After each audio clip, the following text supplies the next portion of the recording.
우리가 신앙생활 하는 것, 즉 믿음의 길을 가는 것은 한편으로는 이 전쟁과 같은, 이 전투와 같은 것을 의미하거든요. 그러다 보니까 한두 가지 문제가 있는 게 아니고 계속 이 많은 것들이 우리 앞에 이렇게 놓여 있습니다. 그래서 때로는 그것과 싸워서 이겨야 되고 때로는 극복을 해야 되고 하는 그런 것들이거든요. 오늘 시편 기자가 이 하는그람 고백을 보면 우리가 그냥 생각 없이 지나갈 문제인데 그 시편 기자는 엄청 심각하게 생각하는 거예요. 그런 심각하게 이제 생각하는 그 문제를 이야기해요. 그 문제가 다름이 아니고 이런 내용이죠. 나는 나름대로 최상은 이렇게 못하지만 그래도 최선을 다해서 이 신앙생활을 하거든요. 또 하나님을 막 섬기고 또한 예배도 참석하고 이러는데 가만히 보니까 내보다 훨씬 그런 일을 안 하는 사람들이 있죠. 그래서 이 악인 일을 하는데 이제 악인이라는 이제 성경의 개념은 다른 개념이 아니고 이 하나님께로 벗어난 그런 것을 이야기하거든요. 이 말씀으로 벗어난 이거를 이야기하는데 그나마 나는 말씀을 붙들고 신앙생활을 하려고 이렇게 막 몸부림치는데 막 나는 몸부림치고 막 그것과 속상해하고 이러는데 그런 게 전혀 없는데도 이렇게 잘 살거든요. 형통하거든요. 그래서 형통 딱 하니까 왜 되는 거니까 이제 질투심이 생기는 거예요. 그래서 이게 이제 질투심이 생기는 거거든요. 그러면은 이 문제가 우리 입장에서 생각해 보면 이 수도 없이 일어날 수 있는 일이거든요. 이게 이제 뭐냐니까 내보다 이렇게 그렇게 경건하게 안 살아가는 것처럼 보이는데 아이고 내보다 너무 형통하고 또 내보다 너무 잘 살고 이러다 보니까 그게 조금 이 질투가 생기고 막 그런 마음이 생길 거 아닙니까? 그런데 이 문제에 대해서 이 시편 기자는 심각하게 생각하는 거예요. 그래서 우리는 이런 일을 당하게 되면 그냥 막 이 마음에 좀 뒤틀렸다가 질투심이 났다가 그 다음에 좀 이걸 좀 못 참으면 아내에게 혹은 남편에게 투정을 이래 좀 했다가 자녀들은 그 부모에게 투정을 했다가 막 이렇게 이제 지나가는 그런 문제거든요. 그래서 또 그 문제가 사라지면 또 신앙생활 하다가 또 그런 문제가 딱 생기면 또 마음이 이렇게 뒤숭숭해지는 그런 상황을 이야기하거든요. 그래서 우리가 생각하면서 그냥 지나갈 수 있는 그런 문제인데 이 시편 기자는 이것을 심각하게 생각한 거예요. 이것을 심각하게 생각하면서 오늘 본문에 보면 하나님이 참으로 이스라엘 중 마음이 정결한 자에게 선을 행하시는데 이 선을 행하시니까 우리가 그 결과로 믿음의 생활을 할 수 있죠. 그런데 나는 거의 넘어질 뻔하였고 나의 걸음이 미끄러질 뻔했다 하는 그런 표현을 하거든요. 그런데 이 문제가 뭐냐니까 악인의 형통함을 보고 오만한 자를 질투하는 그 마음 있죠. 그 마음 자체, 즉 우리가 무시하고 지나갈 수 있는 그 현상에 대해서 이 시편 기자는 대단히 심각하게 이것을 생각하거든요.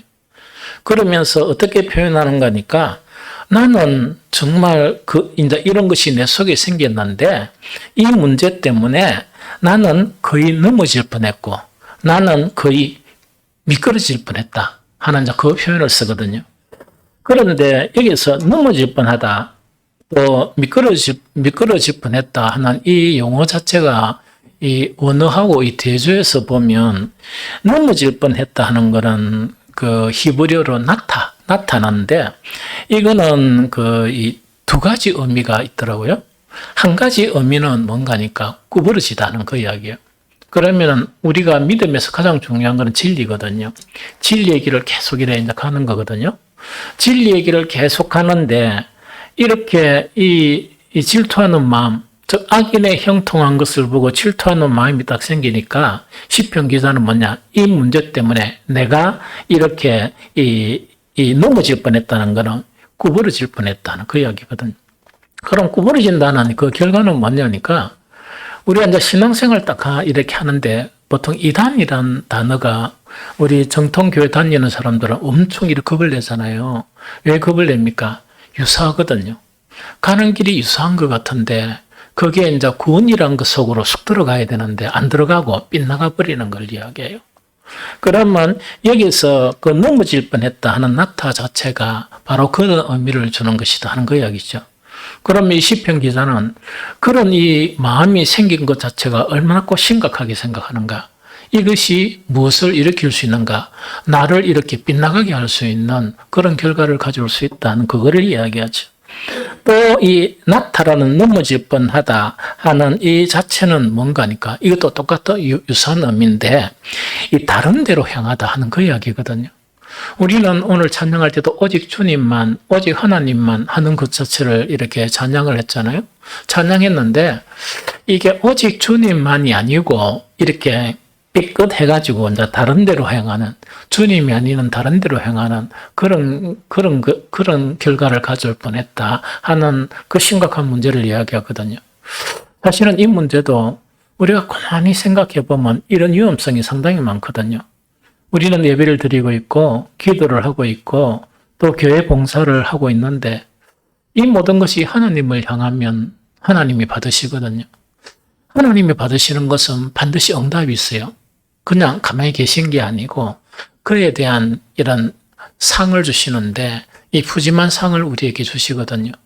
그런데 우리가 이렇게 뭔가니까 이 딴 데로 향하는 거 있죠. 딴 데로 향한다는 거는 예배 생활도 하고 이 교회 생활을 하는데 내 마음 자체가 딴 데로 향해져 버리면 우리의 예배나 기도나 이런 것에 이런 것 자체를 하나님이 우리 마음이 딴 데로 향해 있다 보니까 이렇게 하나님이 받으실 수가 없죠. 이런 위험에 빠진다는 그 이야기예요.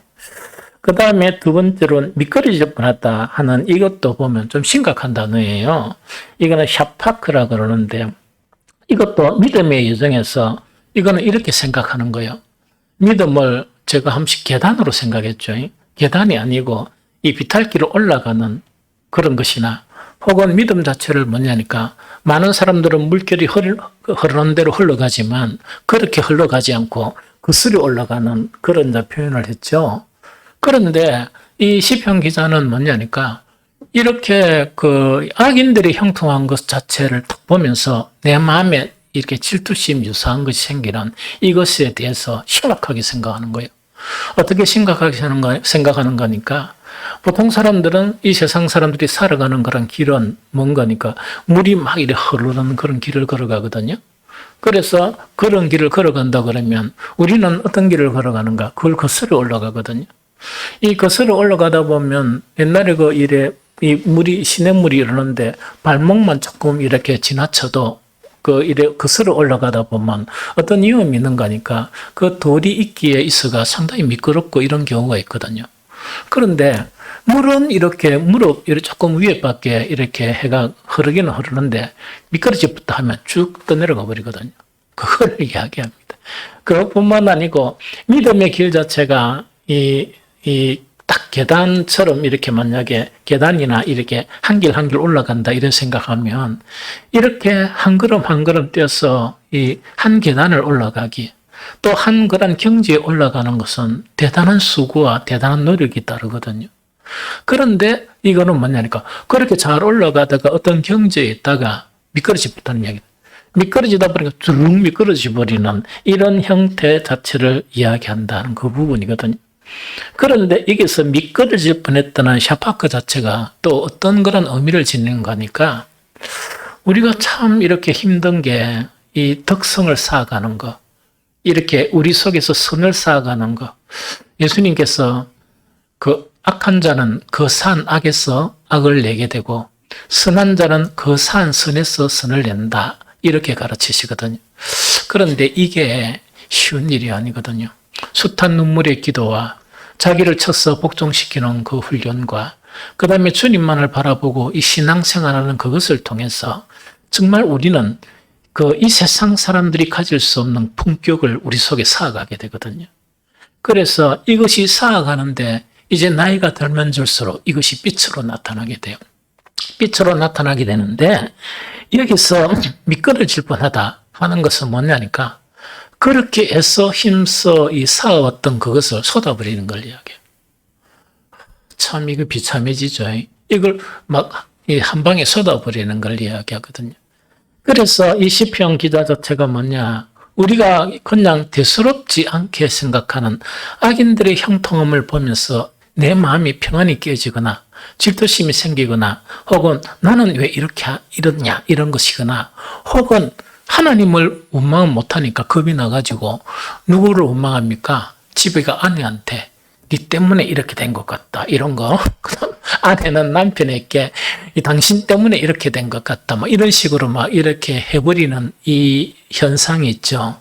이거는 대단히 위험하고 대단히 위험한 것이다 하는 그것 자체를 이야기해요. 그래서 이것이 이제 지나쳐서 사람을 원망하는 것은 곧 누구를 원망하는 것인가? 하나님을 원망하는 거예요. 사실은 자기는 하나님 원망 안 했다 그래도 누구를 원망하느냐? 사실은 실제적으로 하나님을 이미 원망했거든요. 그래서 이것 자체가 우리 신앙에서 심각한 문제다. 그래서 이 문제를 잡아야 돼요. 이 문제를 잡는데 여러분들이 신앙에 입문하고 이게 뭐 5년 동안 신앙생활 했다가 잡히는 게 아니고 어떤 데는 10년 동안 했다가 잡히는 게 아니고 어떤 사람들은 뭐냐 이 죽음이 있는 그 순간까지도 이게 다 안 잡혀요 사실은. 그런데 이거는 잡아야 돼요. 이거는 잡아야만이 오해되는 거니까 우리는 생명의 길을 걸어갈 수 있고 우리는 온전한 믿음의 길을 갈 수 있고 특히 지금 우리는 그 사람들은 이렇게 이야기해요. 그 얼마 전에 우리 목사님들 모여서 이렇게 막 이렇게 그러니까 이제 미자립 교회들 목사님들 제가 한 달에 한 번씩 만나거든요. 그래서 뭐라 하는 거니까 우리 목사님들 우리가 힘을 냅시다. 우리가 초대교회처럼 누가 우리를 핍박하기도 합니까? 죽이기도 합니까? 막 이런 거였어요. 그래서 으쌰으쌰이가 그래도 어렵지만 힘을 냅시다 이래 했었어요.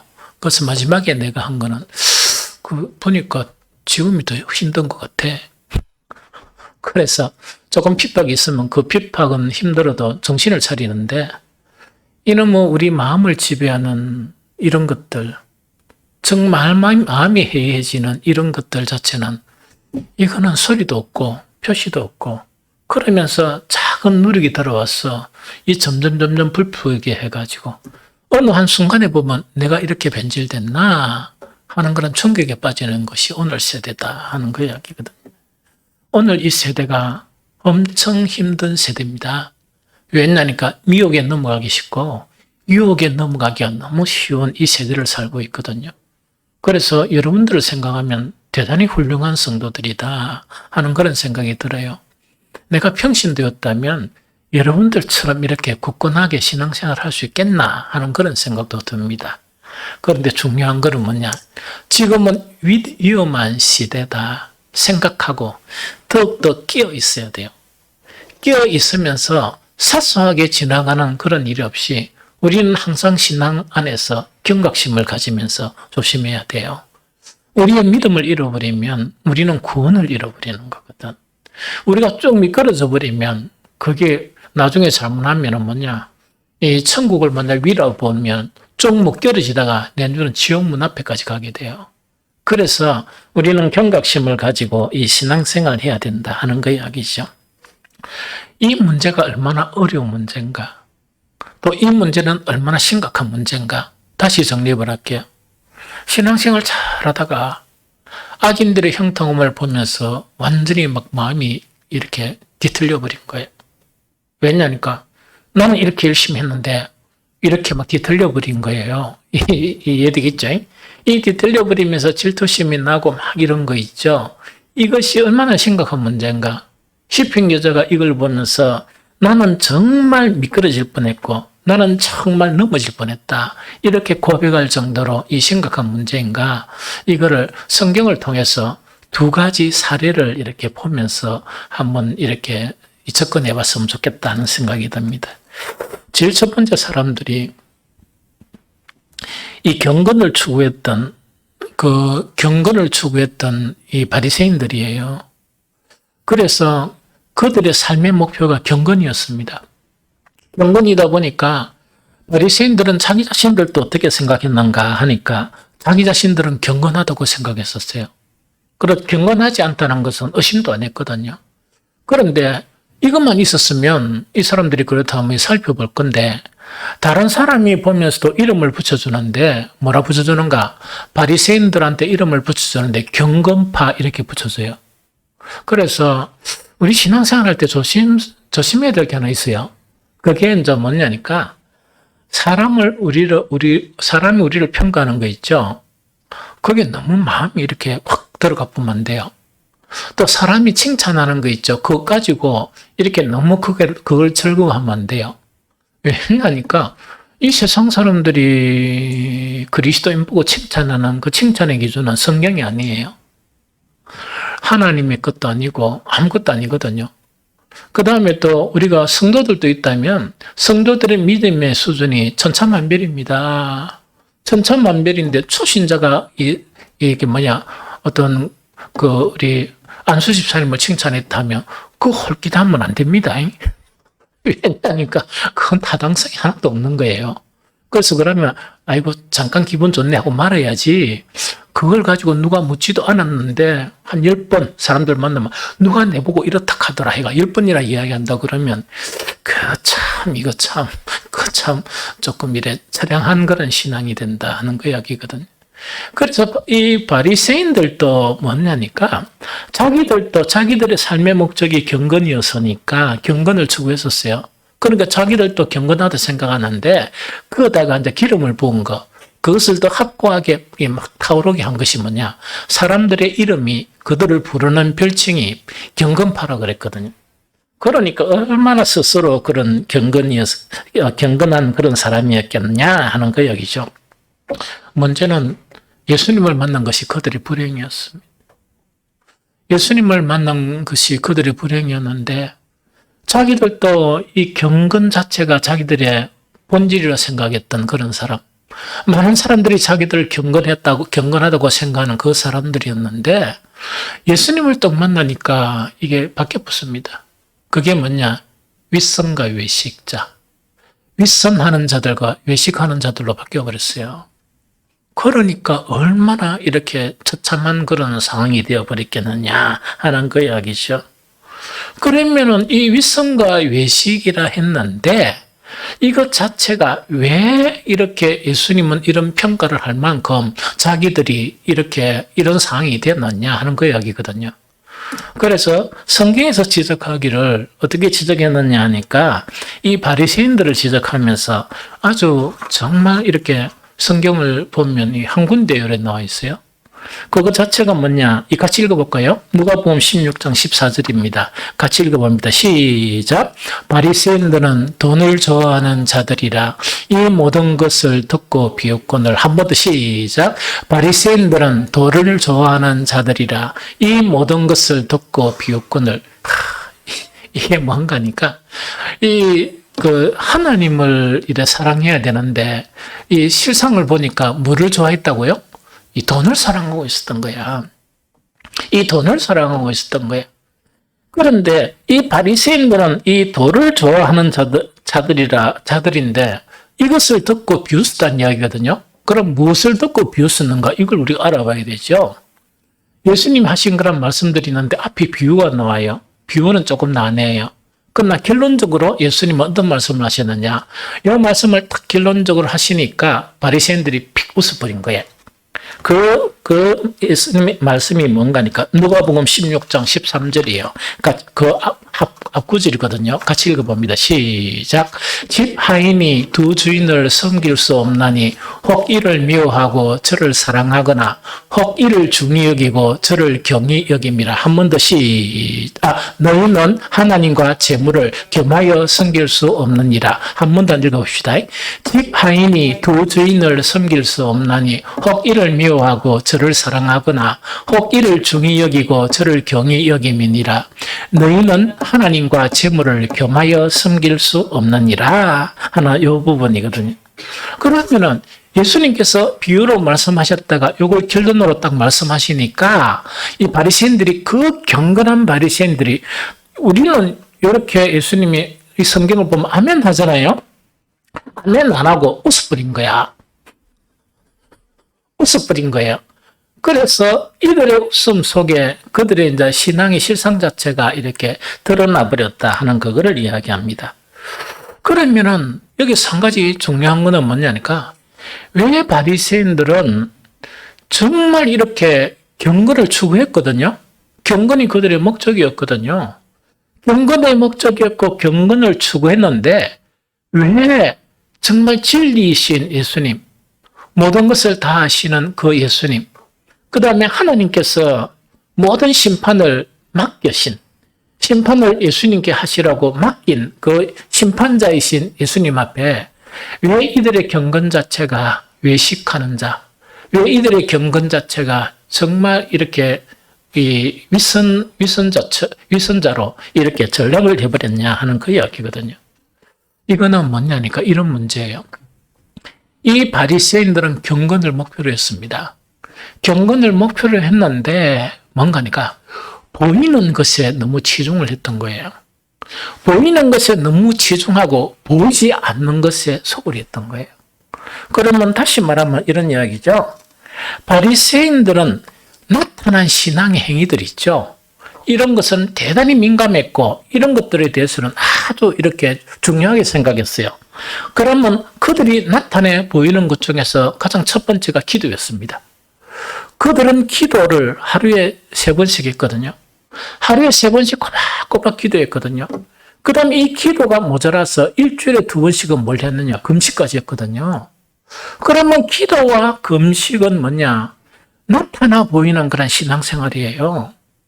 우리 성도들도 보면 뭐냐니까 기도 많이 하고 또 금식을 가끔씩 이래 하다 보면은 뭐냐? 이분은 경건하다 이렇게 다 평가를 해버리거든요. 그런데 이들은 뭐냐?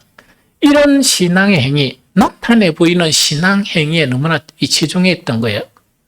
그래서 역사상 보면 이 바리새인들만큼 기도를 많이 하고 또 바리새인들만큼 이렇게 뭡니까 금식을 많이 한 사람이 있었겠느냐 하는 그런 생각이 이렇게 들게 되거든요. 그들뿐만 아니고 그것뿐만 아니고 이들은 뭐냐 오늘날의 예배죠. 이 예배도 나타내 보이는 거거든요.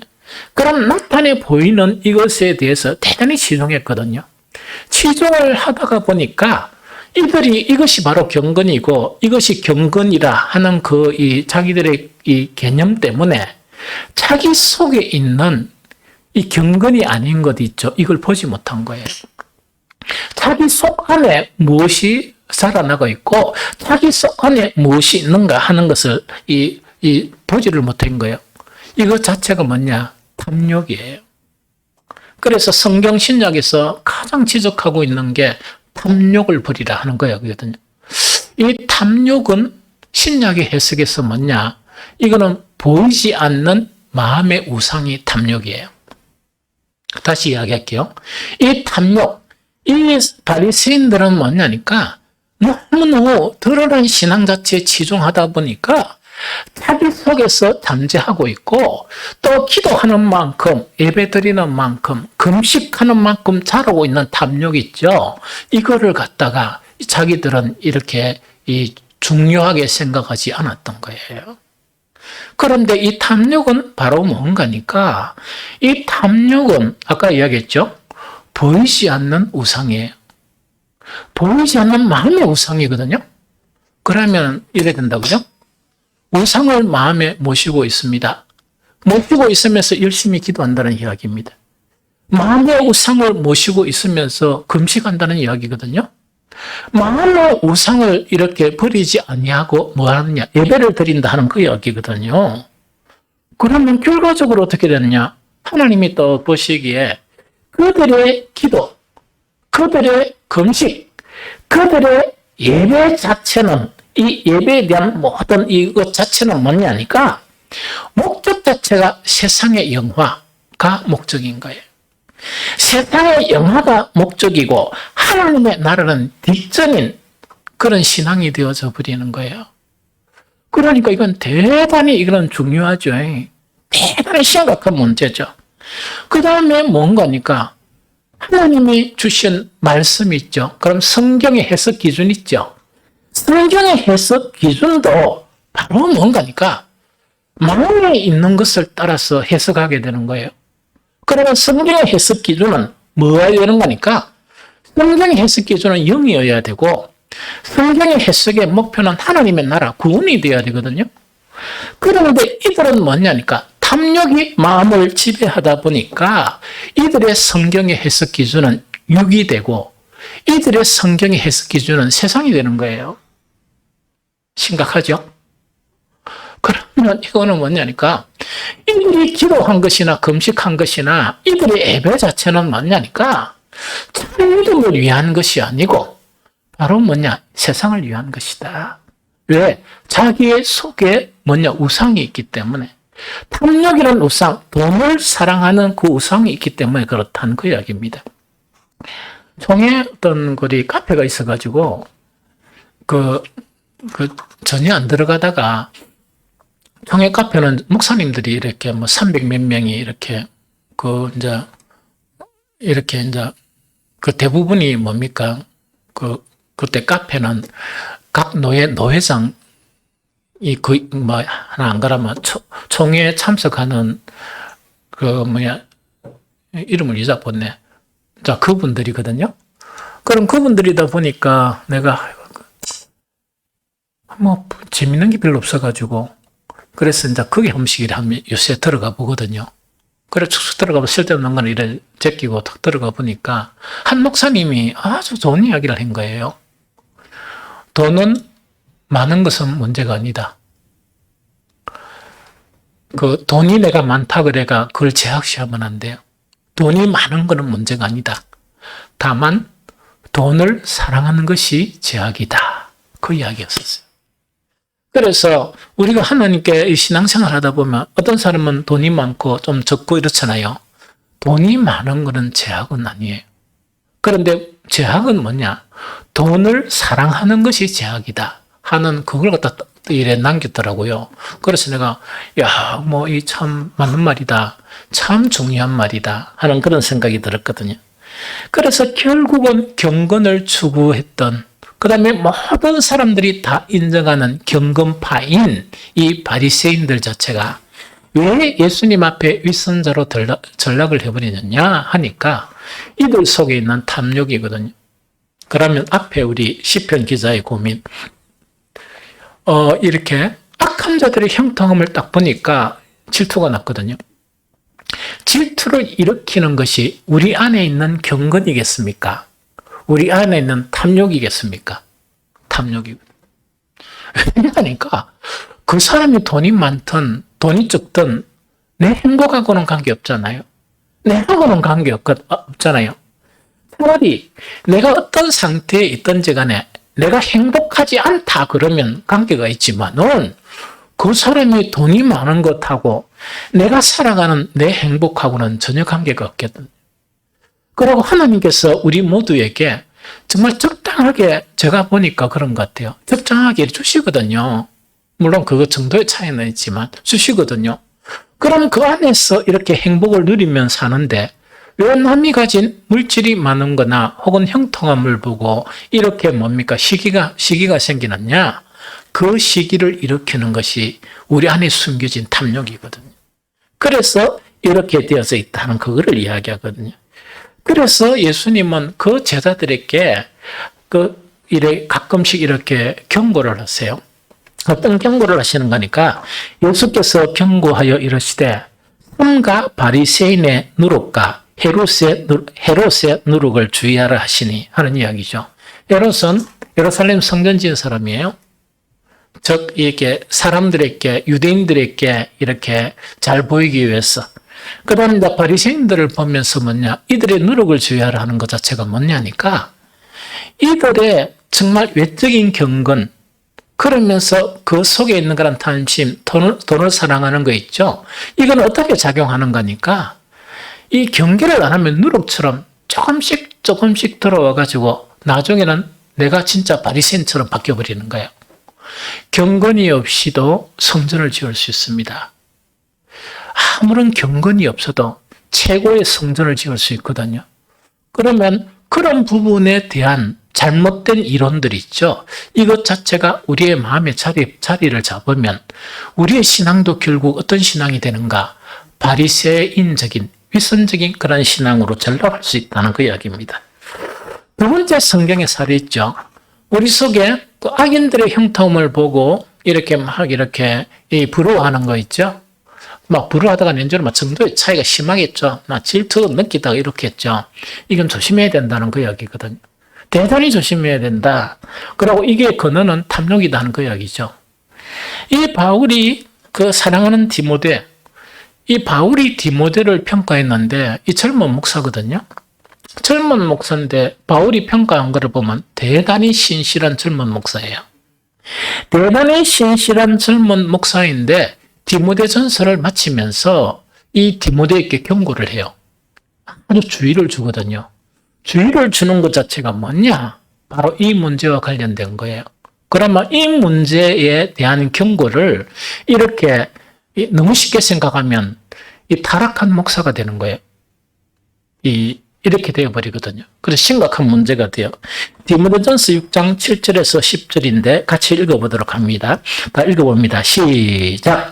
우리가 세상에 아무것도 가져온 것이 없음에 또한 아무것도 가지고 가지 못하리니 우리가 먹을 것과 입을 것이 있은즉 족한 줄로 알 것이니라. 부하려 하는 자들은 시험과 올무와 여러 가지 어리석고 해로운 욕심에 떨어지나니 곧 사람으로 파멸과 멸망에 빠지게 하는 것이라. 돈을 사랑함이 일만 악의 뿌리가 되나니 이것을 탐내는 자들은 미혹을 받아 믿음에서 떠나 많은 근심으로써 자기를 찔렀도다. 이건 똑같은 이야기를 하죠. 이 바울은 그 신실성을 가지고 있는 그 디모데, 아직 젊죠. 그 디모데에게 이 마지막 경고라는 것은 뭐냐? 아무리 신실하게 이 목회자로서 젊을 때 순수하게 시작했다 손치더라도 정말 이렇게 누룩처럼 이래 해가지고 그 이 목사를 타락시켜 버리는 그게 뭐냐? 돈을 사랑하는 것이라는 거예요. 바리새인들은 돈을 좋아하는 것처럼. 그러면 그 경건 자체가 뭐냐? 경건의 행위들이 있죠. 그 믿음의 행위들, 나타나는 행위들은 의미가 없어진다는 그 이야기거든요. 왜? 속에 탐욕이 가득하기 때문에 그렇다 하는 그 이야기죠. 그러면서 이 디모데한테 절대로 돈을 사랑해서는 안 된다 하는 그 이야기입니다. 그런데 왜 돈만 했을까? 탐욕은 여러 가지가 있거든요. 명예심도 탐욕이고, 그 다음에 요새 제가 텔레비 보다가 채널 이래 놓으면 확 돌려버리는 게 있거든요. 음식을 이만하게 차려놓고 그걸 꾸역꾸역 먹는 거 있죠.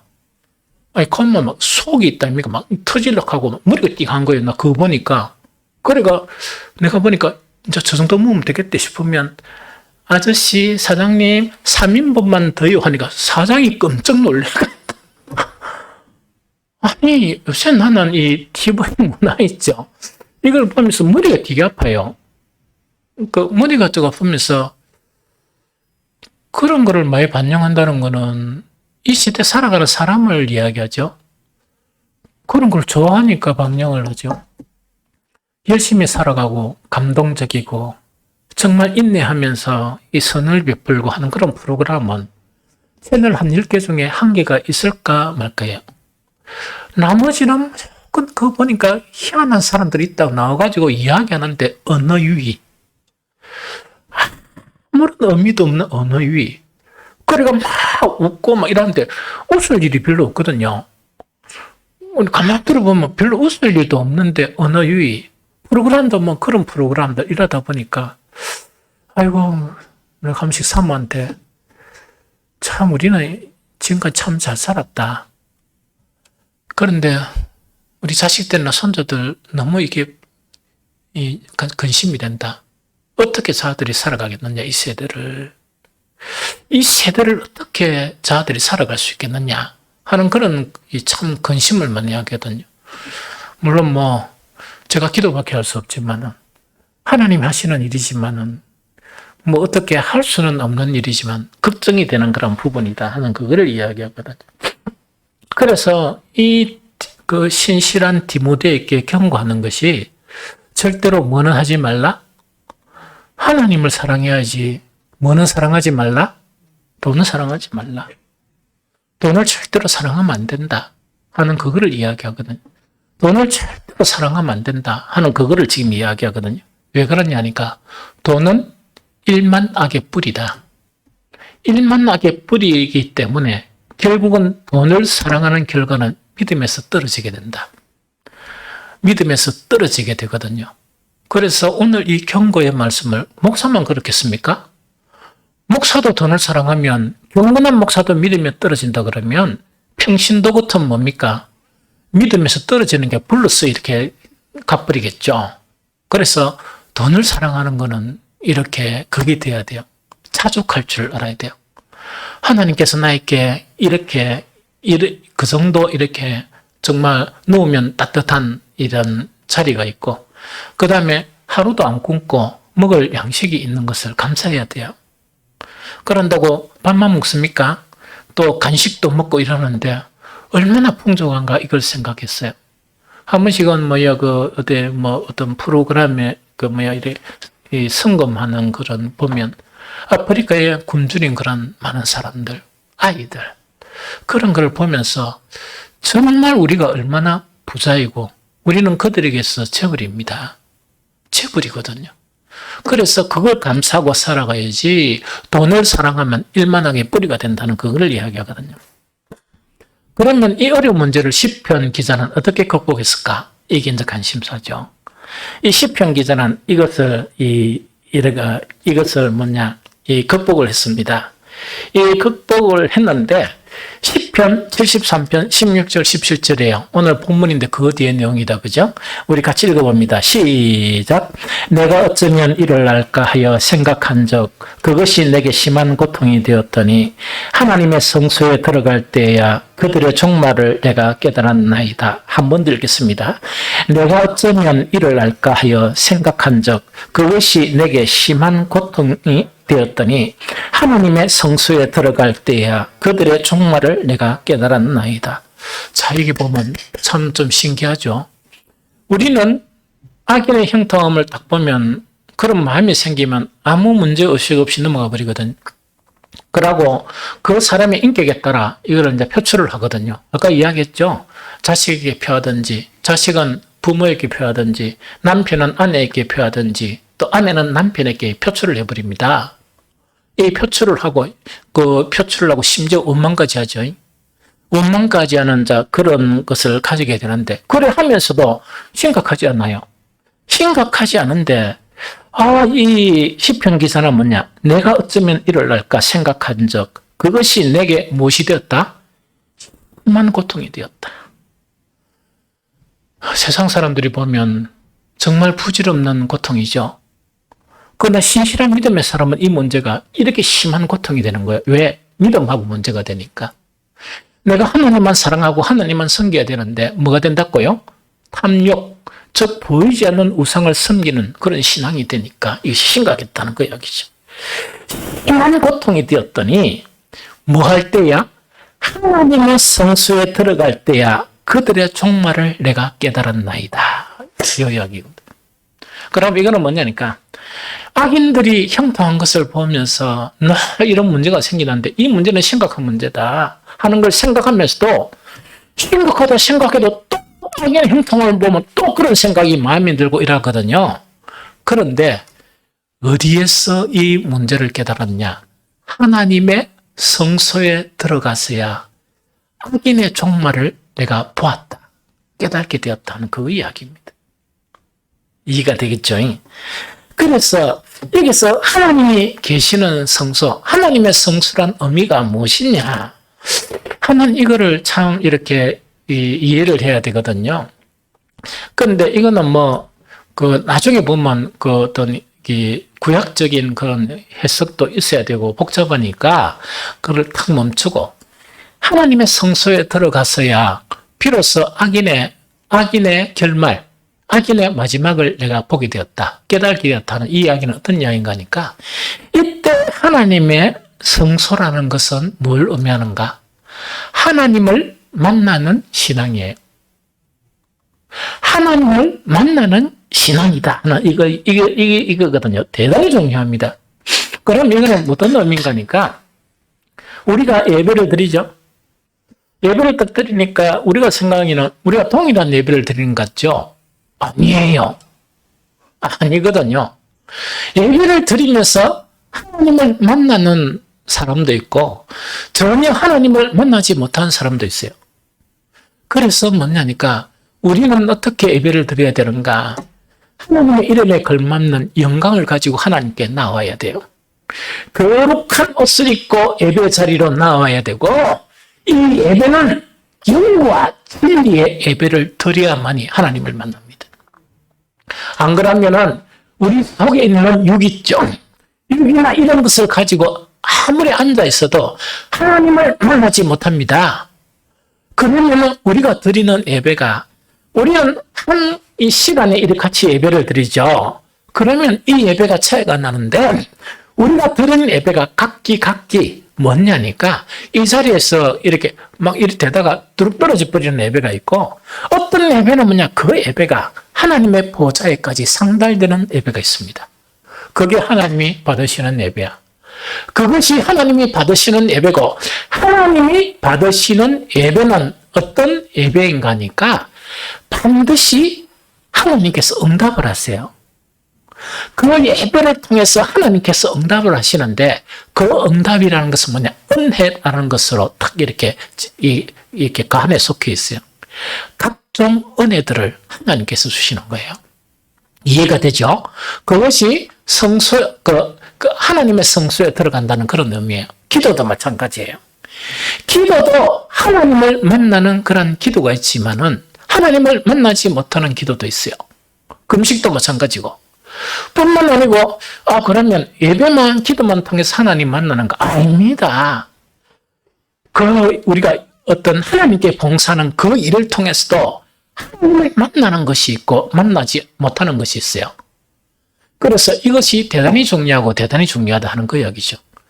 그러면은, 우리가 하나님을 만나는 신앙이 되려고 그러면 어떻게 하면 되겠느냐? 하나 이거 자체에 아주 중요한 단서를 주는 것이 엘리야 선지자예요. 엘리야 선지자. 엘리야 선지자는 온갖 능력의 대명사가 엘리야 선지자였어요. 이 능력이다 보니까 막 요란하겠죠.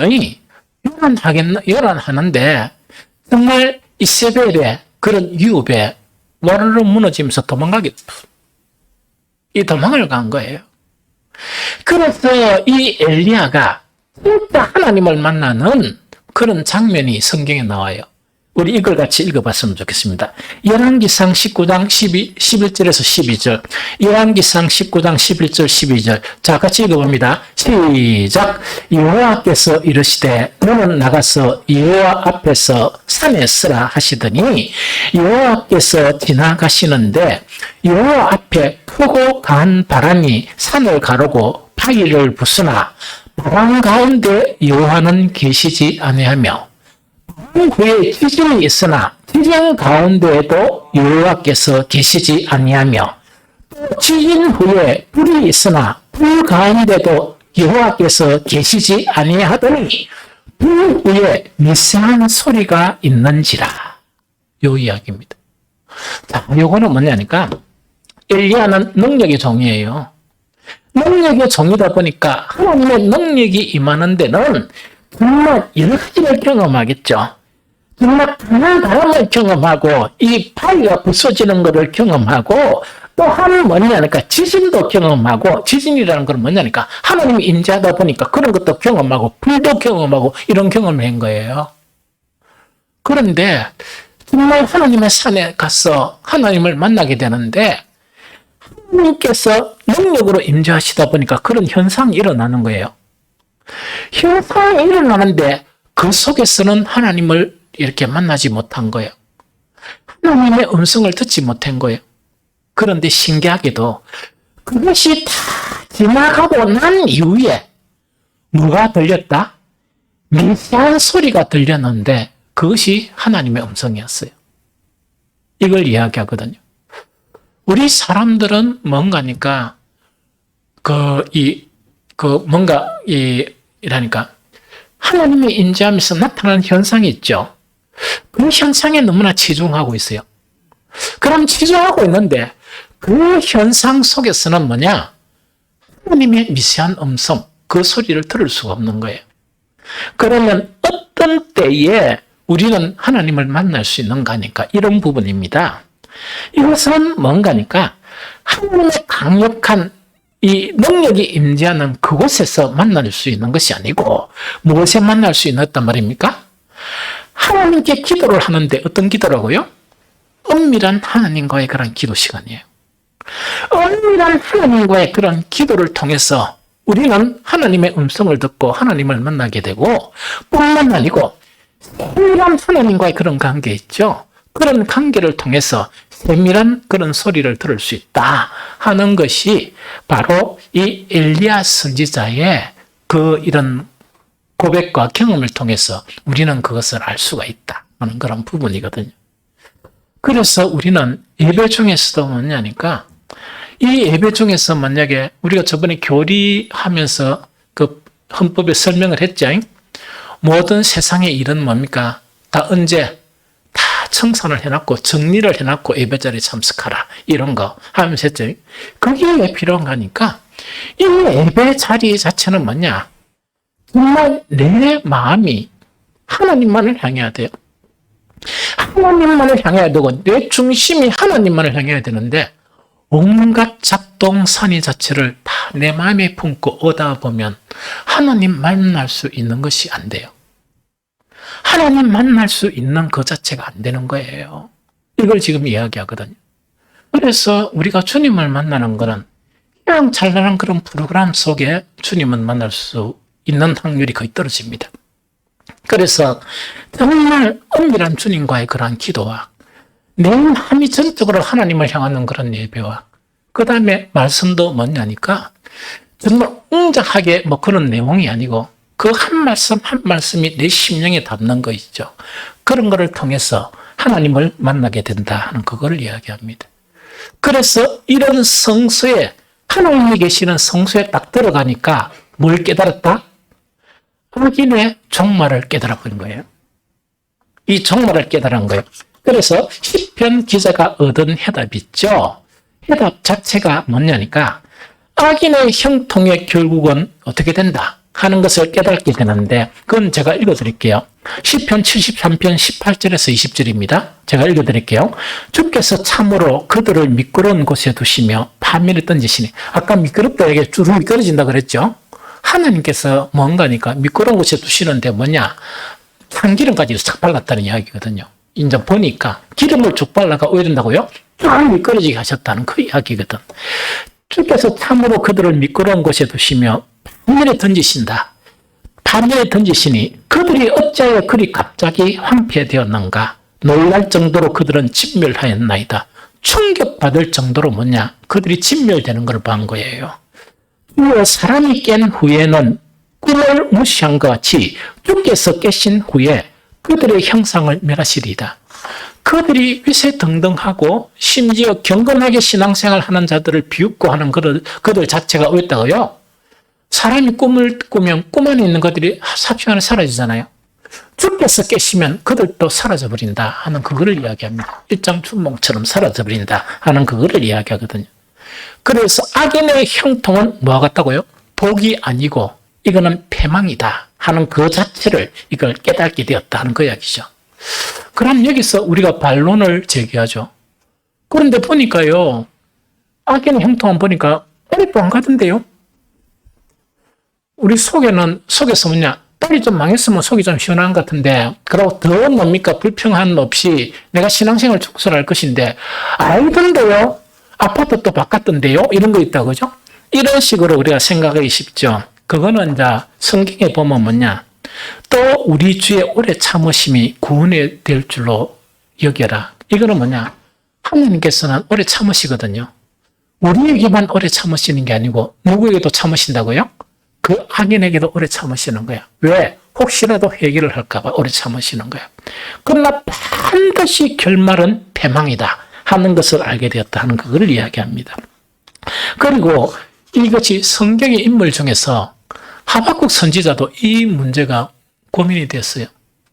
어떻게 악인과 선인이 있는데 이 선인이 핍박을 받습니까? 그 다음에 자기 민족 자체가 뭡니까? 바빌론에서 이렇게 이 포로가 끌려가거든요. 패망하게 되거든요. 하나님 앞에 항변을 하는 거예요. 어떻게 항변하는가? 하나님, 선인의 나라가 와서 우리를 쳤다 그러면 제가 할 말은 없습니다.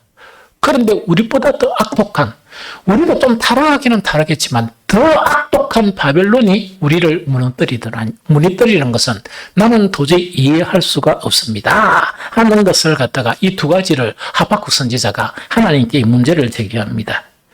그런데 하박국이 확 변합니다. 변하면서 불편한 마음이 하나도 없이 뭐라고? 나는 구원의 하나님을 정말 찬양한다 하는 것이 하박국 선지자의 그런 결론이거든요. 그러면 하박국 선지자는 무엇을 깨달았느냐? 하나님께서 깨닫게 해주시는데 똑같습니다. 악인은 반드시 심판한다. 악인은 반드시 심판한다. 그리고 뒤에 의인이라는 것은 의인은 믿음으로 산다. 다 이야기입니다. 이건 뭐냐 이야기들요?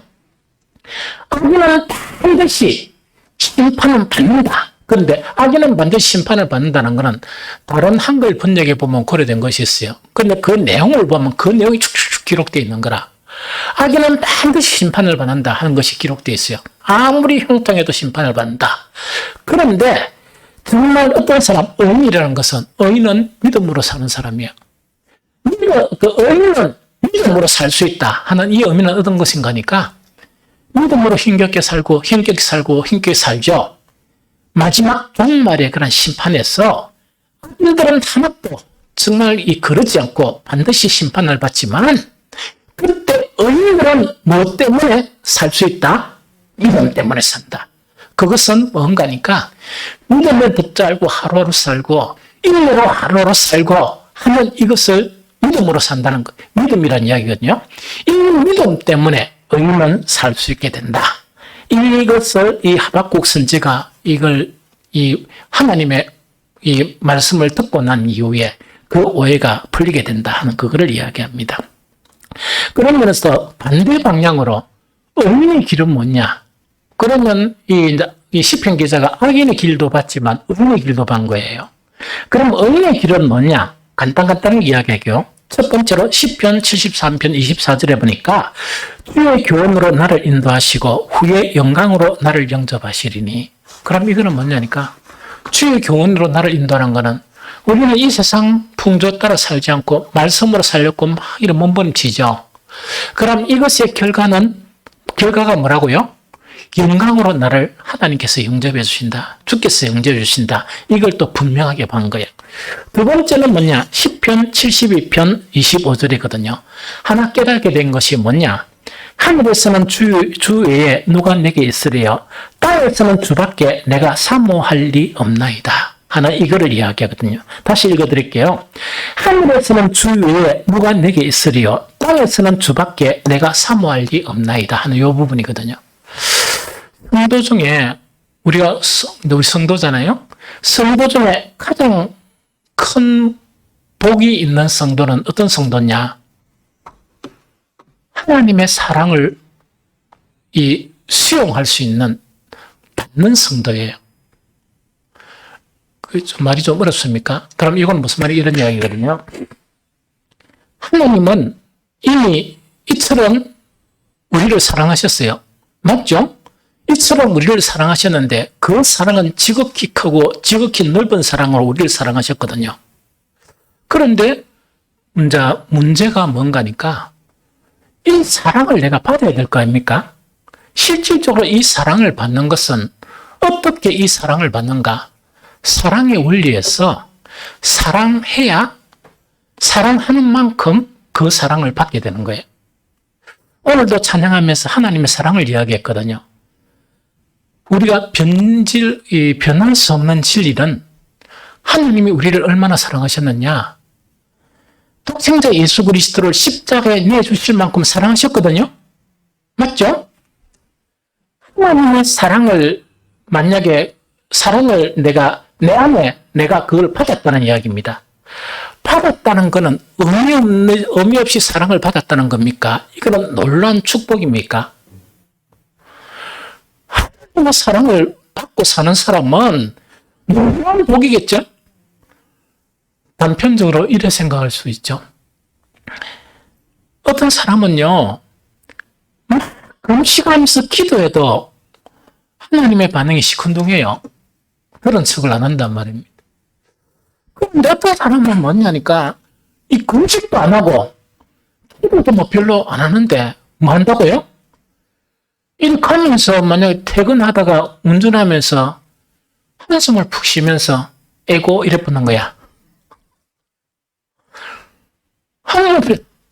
이래가 이제 좀 탄식을 해본 거예요. 그러니까 며칠 있다가 보니까 그 문제가 해결이 돼본 거야. 이 무슨 말인지 아직까지 모르는가 봐. 그래 하게 되면 이제 기도 엄청 많이 한 사람, 금식한 사람이 뭐냐? 주여, 기도를 하다 보니 목소리까지 변했잖아. 주여, 이런 일이 있을 수 있습니까? 내가 그렇게 금식하고 기도했는데 응답 안 하더만은 저 인간은 금식하지 않습니다. 내가 몇번 기도했다 하고 하루에 꼭꼭 그래도 한 번 이상은 기도했는데 기도는 꼴을 못 봤습니다. 그런데 내 기도는 왜 응답 안 하시고, 그리고 또 그 사람이 그냥 가만히 있었으면 되겠는데 밥 먹으면서 내가 힘이 들어가 이렇게 애고했더만은 막 이렇게 하나님 이래 주시다 이런 기념 볼 때 납니까 안 납니까? 사실은 그건 관계없잖아. 관계없잖아. 화날 일은 없지. 왜 듣고 안 듣고는 누구의 문제라? 하나님 문제지. 쥐가 화낼 뿐 없잖아. 탐욕 때문에 그런 거야. 이게 탐욕이란 말. 이런 경우가 있는데 어떤 경우에 그럴 생기느냐 하니까 차이는 사랑이에요. 사랑이에요. 이거는 뭐냐니까 하나님의 사랑은 이미 우리에게 주어졌습니다. 하나님은 놀라운 사랑을 우리에게 이미 주어졌거든요. 실제 그 사랑을 받는 것은 무슨 통로를 통해서 받는가? 사랑은 사랑의 통로를 통해서 그 사랑이 수용이 돼요. 그것도 얼마만큼 사랑하는 자에 따라서 달라요. 그래서 저는 사람들을 평가하면서 신앙에 나타난 행위 가지고 평가를 잘 안 해요. 잘 안 합니다. 어떤 만큼 하나님의 사랑 안에 그 사람이 있는가 그걸 보고 평가를 해요. 왜냐니까 하나님은 이미 사랑하셨습니다. 사랑의 증거가 예수 그리스도를 십자가에 내주면서 이처럼 사랑하셨다는 것을 다 믿거든요. 믿는데 문제는 뭐냐? 그렇게 하나님이 사랑하셔서 우리를 십자가에 독생자를 내주셨다 그러면 양심 있는 인간이라면 사랑 좀 해야 됩니까? 안 해야 됩니까? 양심 있다면 사랑해야 됩니까? 안 해야 됩니까? 사랑도 좀 많이라도 해야 되잖아. 요건 어떤 것 같은가? 이런 것 같아요. 남녀가 만났는데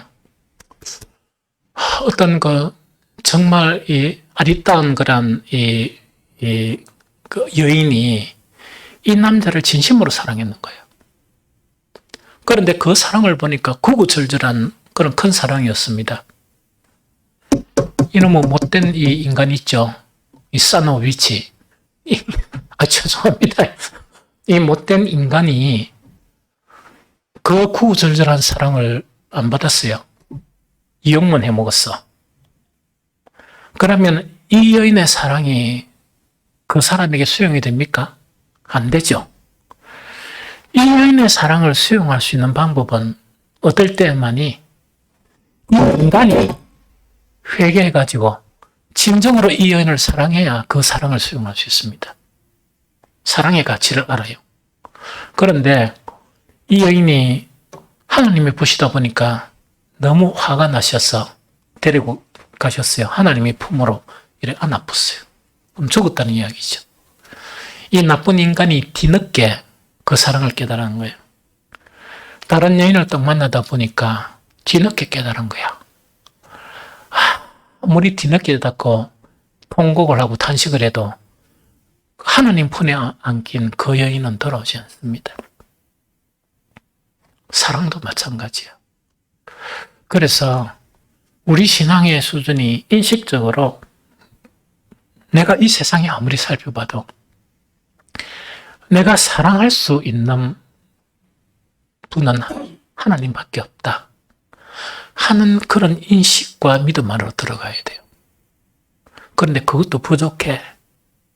하나님은 우리를 살리려고 자기의 독생자를, 죄도 없으신 독생자를 십자가에 내어주시면서 우리한테 사랑을 전가하신 거야.